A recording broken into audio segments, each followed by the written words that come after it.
Зохиолч Тавкын Султан Алтан эмэг. Айкумис хамаг тэнхэгийн шавхан өндөөлөө. Хэм маягаан аль хэдийн гэн үсэн холцорсон хурган дотортой хуучин дээлээ нөмөрж торхон хуруугаран цагаан нөмрөг алчууран засав. Хөлөө зүүж тавин ганц нэг алгасаар хомрын том толны өмнө очлоо. Гүн үрчлээсэн дарагдсан ядуу цонгийсэн царайгаан удаан ширтэн. Тэрээр хуурамч хорвоо гэж мөнхи юм гэж ирэн юу байна вэ? Эр биеийн чадал, охин биеийн гоо үсэглэн ерэн юм бүхэн үлэр өнгөрдөг хойно хэмээн санааширлаа. Нүрний толио нарилан дух, совх, нүдний урдуур үрчлээ сун хөмсөг эрүүн унжиж харцных нь галцог буурчээ. Нэмгэн улаан уруулан хөхрөн эвлэхэнч байж. Нарны гэрэлдэ будаг цайр нь муудан өлөн тоосон дарагдаж эн тэндгүй зураас сууж шаргалцсан хуучин толийг харан бодол хийв. Энэний байж байгааг нь хөөрхий гэж надтай юу тай төстэй болов вэ? Гал уснаас боцодгүй хайрын залуу нас. 60 жилийн нөр үтсэн амьдралынхаа тэрхүү 6хан сар нь гал дүлмэд улалдсан өнгөрчлөлтэй. Насан туршийн дурсамж гэвэл тэрл 6 сарыг л дурсах юм биз дээ. Ёстой. Зүрх сэтгэлээрээ шатжил явж хайрын залуу нас минь. Хөөрхий тэр минь намайг чимэн орхин одсон доо. Хүн дүрстэй чоннууд бид хоёрыг хагцаасан шүү дээ. Хоёр мөрөн жичирч өвдгөн сүлжсэн Айкумис хоймрын авдрыг налж надас хийлээ. Гүн санаа алдан нулимс зураасан үрчлээс нүрийн хурайсан алгаараа шавтарлаа. Хээ хоор нарилсан хуучин эргэнгийн тагийг арай ядан сөхөж ёроол руу гараа явуулахад 40 гаруй жил хадгалсан алтан эмэг түүний гарт дайралтав. Тэрээр толгой нөмөргөө хоошин сөхөж хос эмгийг жихэндэн яарлагүй зүүж толны өмнө тухлан суулаа. Толны нүур тааравхан чигсэн өөрийнхөө царайг тодхон харлаа. Айкумис ялгүй жуумалцахад түүний гунигтай царайнд нь баясал төрөх мэд. Хуучтан баригдаж сэтгэл таагүй хэдэн цар хэвтэртэй зүдэрсэн амтанд алтан эмэг яаж зохивдээ? Үл зохилдохыг мэдэх авч насан туршдаа зүрх сэтгэлийн шархалуулсан алтан эмгийг хүссэн сансаар жихэндээ зориуд зүүсэн. Тэгээд ч түндэн инээд алд болтой баяр чаргал минь. Одоо ч гэсэн чи миний сэтгэлийг дэвтэн инээд баярыг бэлгэлэх юм да хэмээн бодов. Тийм ээ. Түүний сэтгэлийг гүйгүүлэх өөр гэрэлгэгээ энэ хорвоод үгүй бүлгөө. Тэр алтан эмгийг чихнээсээ мултлан алчууран засч орондон эргэж хэвтлээ. Гаднаас саваа унаж тоглосон бяцхан эзэн нь сүр сархин орж ирэнгүүд элдв энэ тэрийг шулганан эрхлэхгүй Айкумис түүний зулай дээр нь өнөрлөн чадлан мөхөс торхон гараараа толгойг нь элснэн ээжихэн дуут гэж сулхан дуурлаа. Удалгүй Айкумисийн том охин сандрангу орж ирснэн би чи яаж вэ нижи хэмээн санаа зовнон асууж түүний гар хурууг нь барин үзлээ.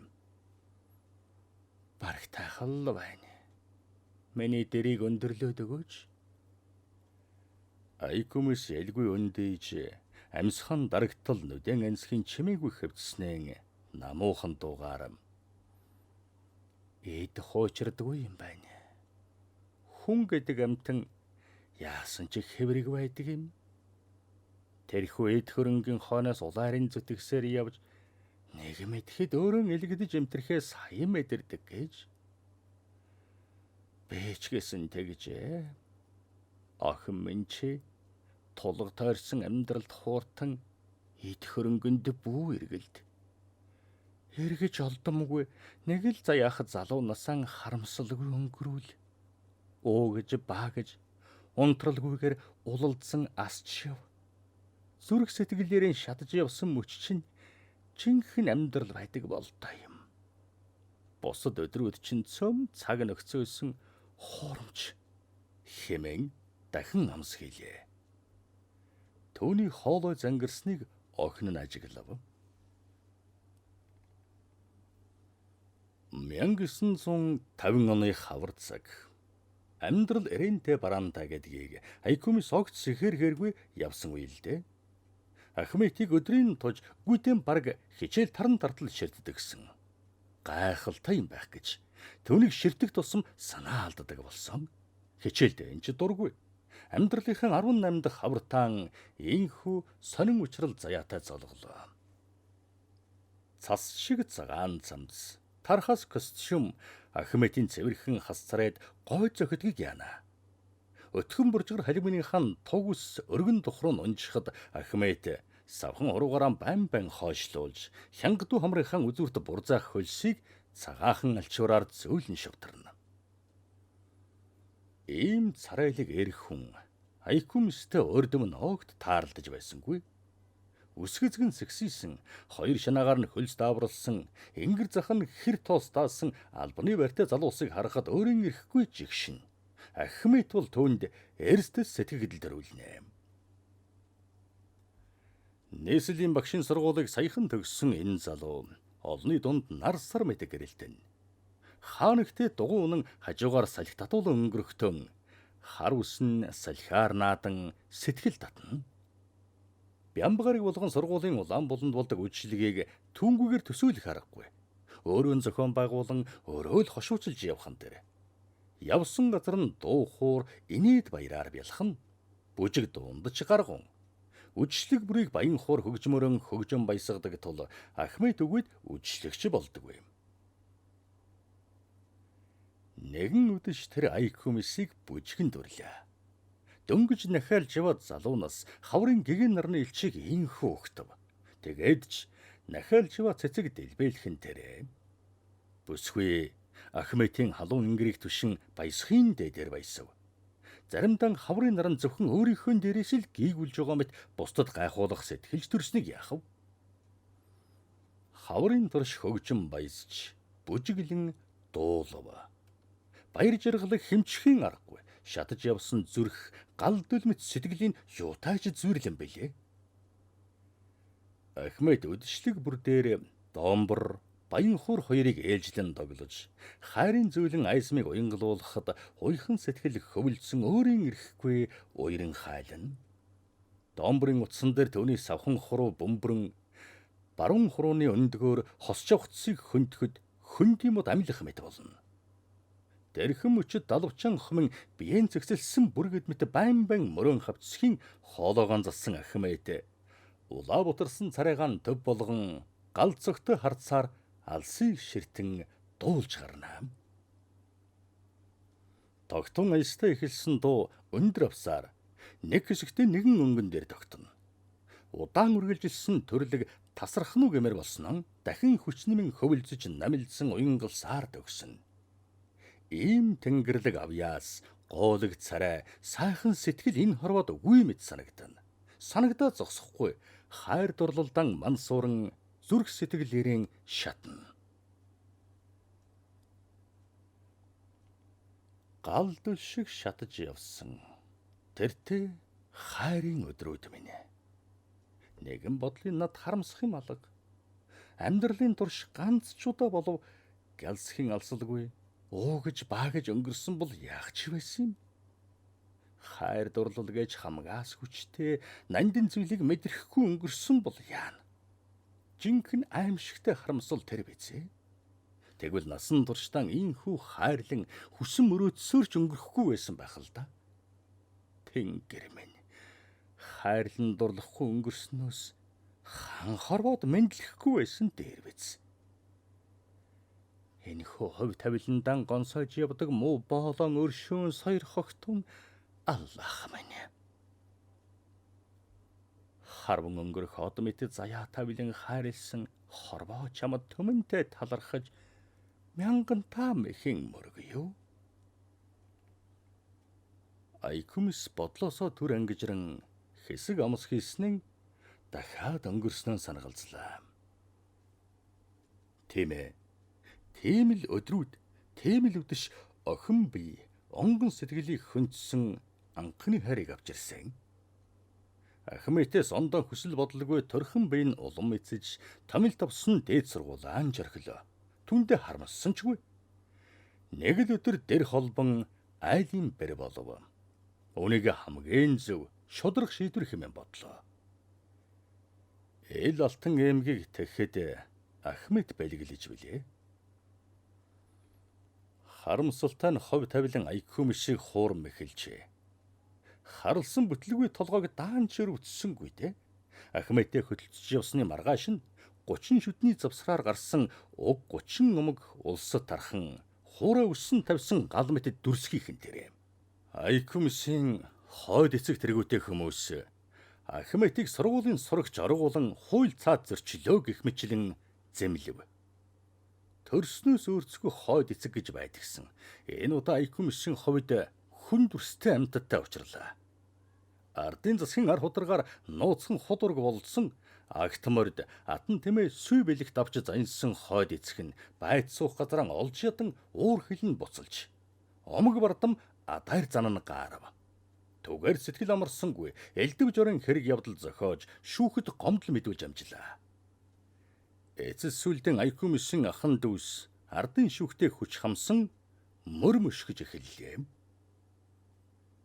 Хайр дурлал холбосон сэтгэлийн эмзэг утас тасалдах нь холгойд залуус сандралдан салхин шуурганы дараах тэнгэр мэт үемв. Нутаг усндан хорогдвол нэг мэтгэж шүүхэн босгоор алхаж нэг мөсөн сүйрхэн сэтгэл зүрхээрээ мэдэрч байлаа. Ийхүү цочиж твдсэн залуус Ахметийн ах дүүсийн 2 тэмээг унаж ганц шин газрын хаа холд арилан одлоо. Удсанчгүй сурагч оргуулсан Ахмет тэмээ хулгайлсан этгээд хэмээгдэж хулгайчийн мөрийг мөшгсөн эрэлчид эн тандгүй болов. Нэгэн мөчөж хэсэн тэнгэрийн үйлс ирж наран гэрлэр хорвоо гээгүүлэх мэт. Ховд хотыг зорьсон залуусан сэтгэл төрч болов тайвширна. Тэд өнөн учран өгүүлэн байж ажилд орлоо. Харбор ажилтай гүндүүгийн нэгэн эрдэ танилцж төрөөгүйч төрсөн ахан дүүс мэт дотносон тэдний толгой хоргодов. Итгэлийн очиг ялс хийж, сэтгэлийн жавар арилж, айж балмагдсан аимшигт өдрүүд мартагдаж эхэллээ. Үүрийн гэгээг Ахметтайгаа өгцсөн шөнийн богныг яана. Хөтлөлдсөн хамт очиж хамт бутсан ажлын амд анхны цалингийн үндснийг бодоход хичнээн дурсамжтай байв. Сэвгүй сэтгэлээрийн баян тансаг байсан өдрүүдийг бодхоос хичнээн жаргалтай байв. Айкумис тэр бүхнийг одоо хүртэл дурсан бодох дуртай. Өдөр бүхэн исан зарагдан өнгөрч, сар бүхэн санаж бодох юмгүй ард үлдэж байв. Даанч богинохон хугацаа байж л дээ. Тэгтээ жилтэй зүйрлэшгүй сарууд байлаа. Мартагдашгүй дурсамжтай Айкумисийн алтан үе билээ. Тэрээр анхудаа хөл хүндтэй бие давхар болсноо хэлэхэд ухаан жолоогүй хүүхэд шиг баярлсан Ахмед түүнийг өвөр дүүрэн тавирснаа ягаахан хацрын хархан нүдийн нэмгэн улаан уруулын ээлжлэн үнсэн таалж 2 гарын шуун дээр тавьж өргөснөн хэдэнтэй эргүүлэн наадав. Гал шиг халуун цээж дөл шиг бүлээн амсгаа Айкумисыг одоо ч гэсэн төөнөх мэд. Юутай харшгүй хүч, хөршгүй халуун хайр, уйдшгүй мөнгөний сэтгэл бай. Хэмжээгүй их баяр цэнгэлийг бэлгэлсэн дэрхүү үр удмынхаа жаргалыг ч эдэлж чадсангүй. Айда бие биедээ өштөн болсон хүн гэдэг амтан юутай жигшилтэй билээ.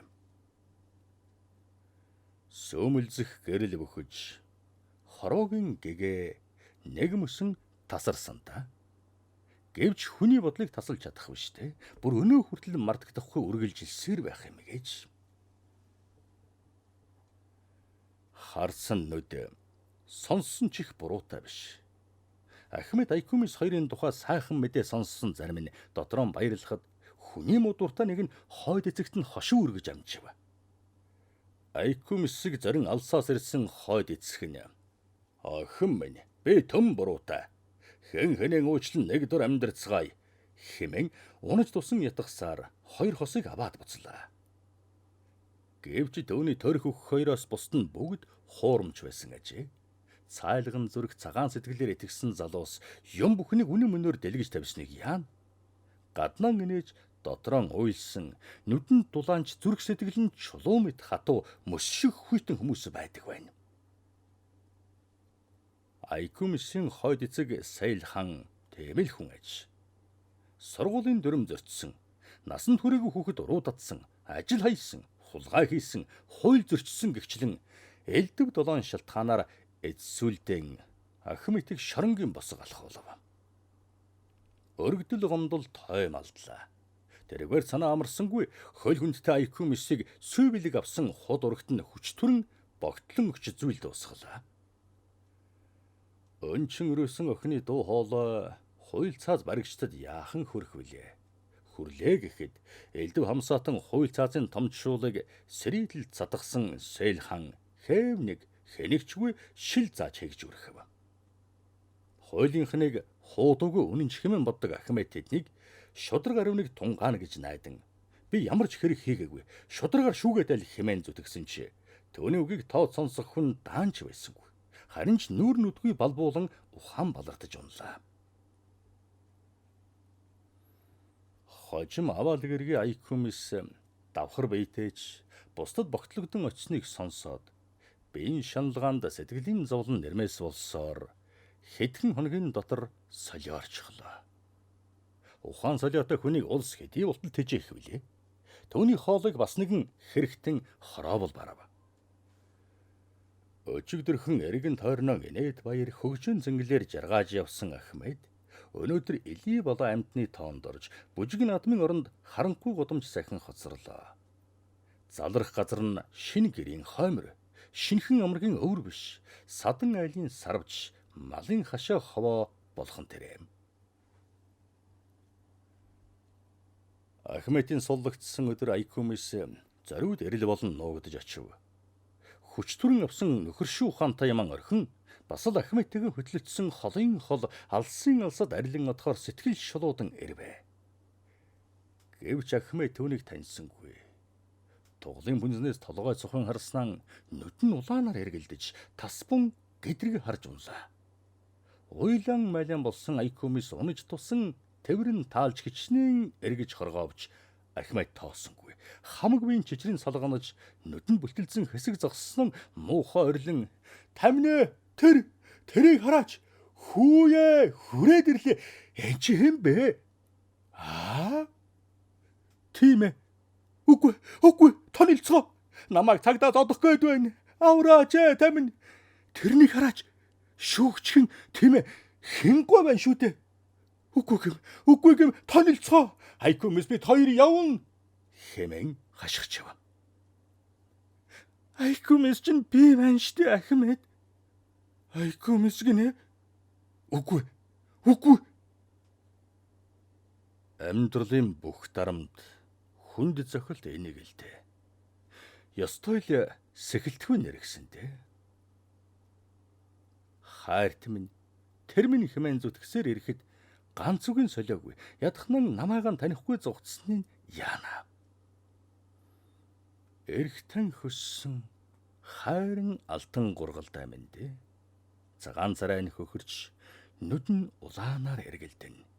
Харц нь ямар хурц аймар гэж нүдэн цонхиж нүүр нь сахал өсөнд баригдсан байлаа. Боржгор сайхан халимгэн сэгсийж тоос шороо өвс шарилж болчихжээ. Айкумс ингэж сэтгэлийн тамад унаж зов зүдрэхээр үхсэн ч дээр санагдавч Ахмед түүний зовлон өчүүхэн ч нэмгэлцэх сөхөөгүй болсон харамсалтай. Ахмед тусдаасан хуучин навсархаа альчуурд болсон нэгэн зүйлийг энгэртэн тэрэн "Тонилцгоо. Энд миний мөнгөгүй. Та нар мөнгөний минь авчихна. Айкумсыг аваад явна" хэмээн элий болоо чигээрэл зүтгэн. "Ахмед, намайгаа үнэхээр танихгүй байгаа мó? Хайр минь би Айкумс байна штэ. Аваад яваач дээ намайгаа. Эсвэл алаад яв. Амьдаар минь тамлаад яаж байгаа юм бэ? Хэмээн носнол юмсандаа маргидан уйлвч Ахмед тоосонгүй. Тэрээр тас хөхрөн айкумис гинэ. Үгүй, тонилгэн. Энэ залхаа амтныг хараач хой. Намайг аваад яв гинэ. Хэмээн дачганд линэн хашаа хороог цуураттал хөхрлөө. Тэр хамаг биеийн хураан эвхэрч дав хийн цочиж бүнцний хаалгатай зууралдахт зуур элгэндэн тавирсан хуучин алчуур дэлгэгдэн атга чулуу асгаран унлаа. Тэнгэр минь, илий бала амтны мөнгө гэж тасцуурч тэрсэн юм нь үрэл чулуу байжээ. Тийм ээ. Түүнд мөнгө байсан л юм.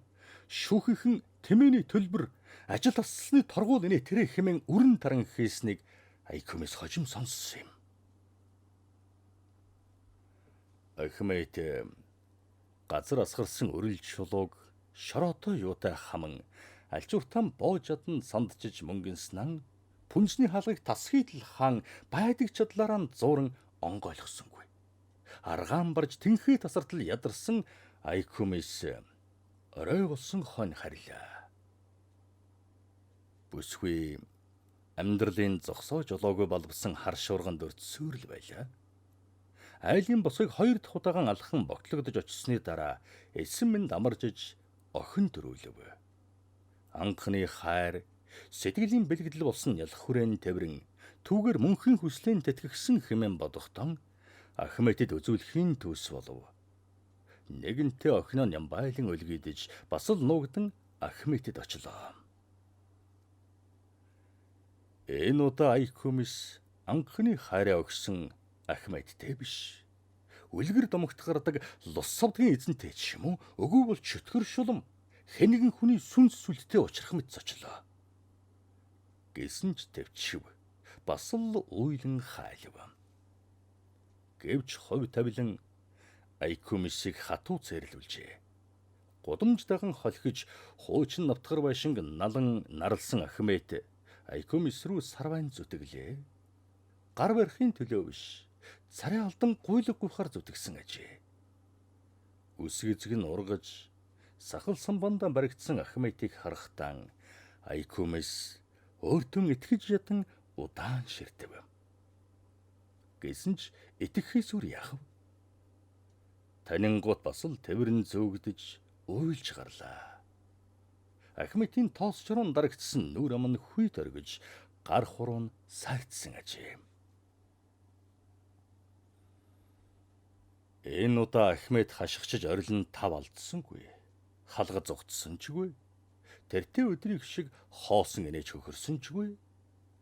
Галцог нь буурч ухархаан хүнд нуугдсан хардсан Айкумис руу хандуулж удаан ширтсэний дараа уруулам нь татган жомолзох чаан болов. Энийх гэж чадсангүй бол та. Эрв аман чичирсхийн Айкумисыг хөндидүү тавирснэн өлгөтэй охины духан дээр үнсэн нүүрэн дээр нь нүрээ наалаа.